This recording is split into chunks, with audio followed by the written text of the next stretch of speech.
Hallo, welkom by Full Space. Ek het die voorreg om by Vastrap te kuier en dis nou in die Vrystaat, die hartjie van ons land. En ek gesels met Quentin en hy gaan my 'n bietjie deurvat wat hy doen, wat hy teel en hoe alles gebeur hier by Vastrap. 'n Man wat al jare kom, groot kudde en 'n man wat dit ernstig vat, kommersieel en stoet. Maak seker dinge is reg. Quentin, baie welkom. Dankie Tinus. Nee, welkom hier by Vastrap. Ek sien jy het 'n lekker dag gekies, lekker koud hier. Ja, dis ons 'n bietjie mislike weer en koue weer, maar ek sien nou die meeste mense is die koue hier gewoond, lyk dit vir my. Ja, ek dink dit vat jare, maar ja, dis hoekom een van die redes hoekom ons maar met die Borane boer, want hulle het die vermoë om hierdie tawe toestande hier by ons te hanteer, jy weet, so dis 100%, ja. Ja, dit is lekker, hulle maak dit mooi hierso. Vat my gou deur jou idee van of 'n bietjie geskiedenis amper van die lyne van dit. Maar oral waar ek kom, man, sien my sien 'n Ginger en my sien 'n Kelly en my sien daai Vastrap op die catalogs en dan wonder ek altyd maar waar kom hierdie Vastrap lyne alles vandaan? Wie is Vastrap eintlik? No, Tinus, I hope you don't mind if I speak English. Yes, I think I express myself a bit better, but no, look, we were very fortunate to buy the Molesworth herd right at the beginning of when I started the Boran. I mean, our genetics are, I think, what I'm the proudest of. And, you know, there are household names in the Boran industry come from our herd. You know, we've got Jackie, Kelly, Ginger, Odette, Savannah, Hope, Cindy. These are all household names, and they all have their roots in what I now say Vastrap genetics. You know, we also have the famous bulls such as Khan, Rustin, Chico, Impy, Zambuca. Those are all Vastrap genetics, and you see these names crop up all over the place. And what heartens me is when I get to other farms and to other auctions in particular, and I see how well rewarded the people that have bought into Vastrap genetics in the past have been given when these animals do so well, not on their farms, and particularly at the auctions. It really heartens me. We all have a way of thinking of how we do things, what we want to farm with, where we want to be in 10 years from now, 20 years from now, what you want to do. And especially with the Boran, it's just a very specific type of animal. It's made for tough conditions, it's made to survive. Nature almost chose this breed, if you can say in that way. When you look at the breed, when you look at the way you look at EBVs and the way you look at an animal, the way you manage them, what you think about it? How do you go about it? No, look, Tinus, you know, the reason we farm with the Boran is, I mean, they are the best converter of roughage into meat. So they convert things that people can't eat into something that people can eat. Now, I think that we are competing for land, I think the Boran is the animal that from felt can produce the best amount of meat. Now, EBV is just an extension of that. I believe wholeheartedly if you want to know, you need to measure. And the EBVs are just, or the whole performance measurement that I go through. It's the birth weight, it's the weaning weight, it's the mother weight of weaning, it's the phase D testing. It's all just measuring which of these amazing animals are the best at converting what we can't use into something that we can use.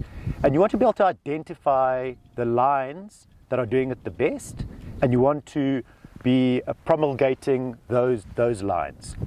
So the reason I performance measure is so that I can know which are my best animals. You know, I think that every farmer will tell you often the best looking animal on their farm is the worst producer. Either they can't raise a calf or they don't have milk or whatever. So I think you can't just go on looks. No, for sure. You need to use all the tools in the box to select the animal that's best for your farm. Now that is looks for sure, functionality, how an animal looks, whether it's got the right things in the right places, whether it walks well. That's very important. It'll always probably remain the most important tool. But if you can add to that your wealth of experience of which animals do well on your farm, which animals you've seen do well, that genetic experience. At Vastrap, every single animal at birth is DNA verified. So every single animal at Vastrap has got DNA verified. So you can use your knowledge as a cattleman or in the Boran breed to advantage, because these are all confirmed parentage. And then you've got this extra tool, which is the EBVs.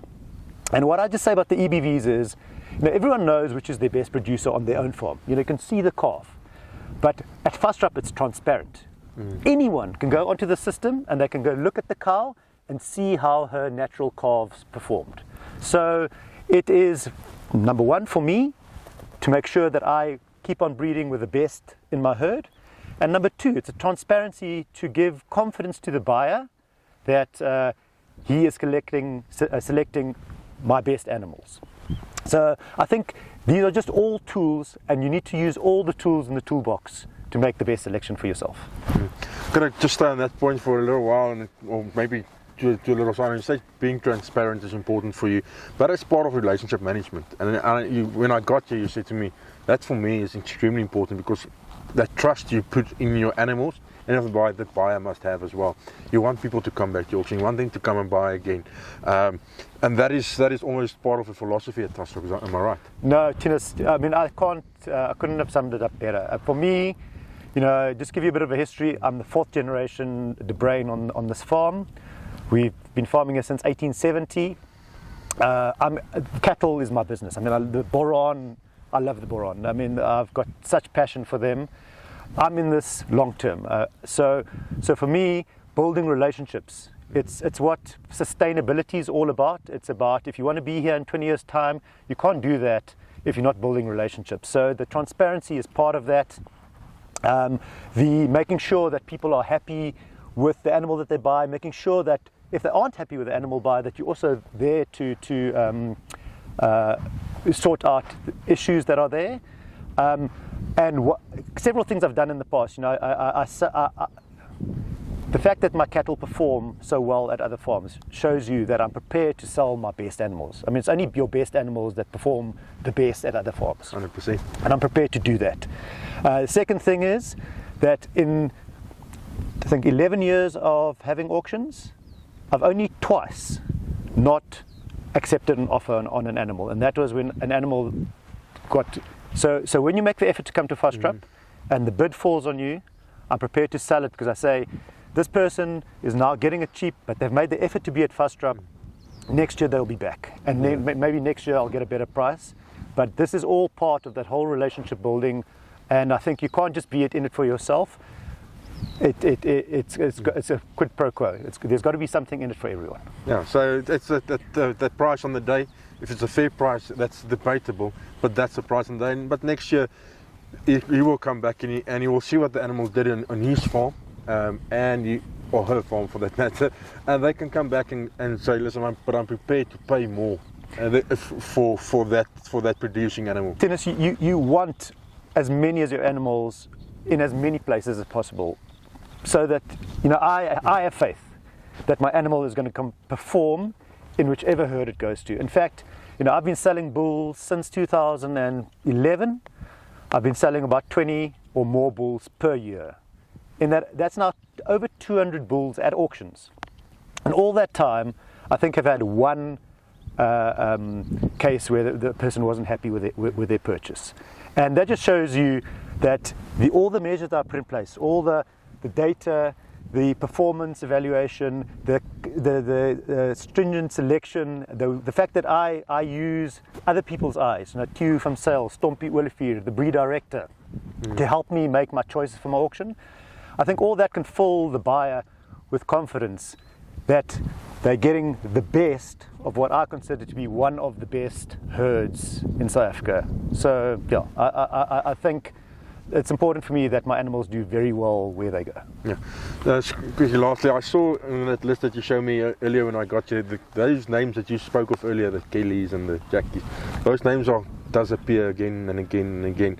Am I right in saying those lines are all on this auction? That's what's standing behind us. Look, Dennis, I can tell you now that I've always said that no one that's a serious stud breeder shouldn't have at least a Jackie in their herd. The Jackie they're fertile. No matter what bull you put on them, their consistency in their breeding is amazing. But then you've got other lines that are Kelly, Ginger, Savannah. I mean, in all those lines, consistently, every year at my auction, you'll see the same bloodlines coming through year after year after year. The consistency that they provide. You're correct. Yeah, those lines keep on coming through. Just improving on the lines that's already there, and that's sort of what you said to me earlier. Well, you want to improve. The next bull that you sell must be better than his father, and so it must go on. And the same with the female standing behind us. That is what you want to sell.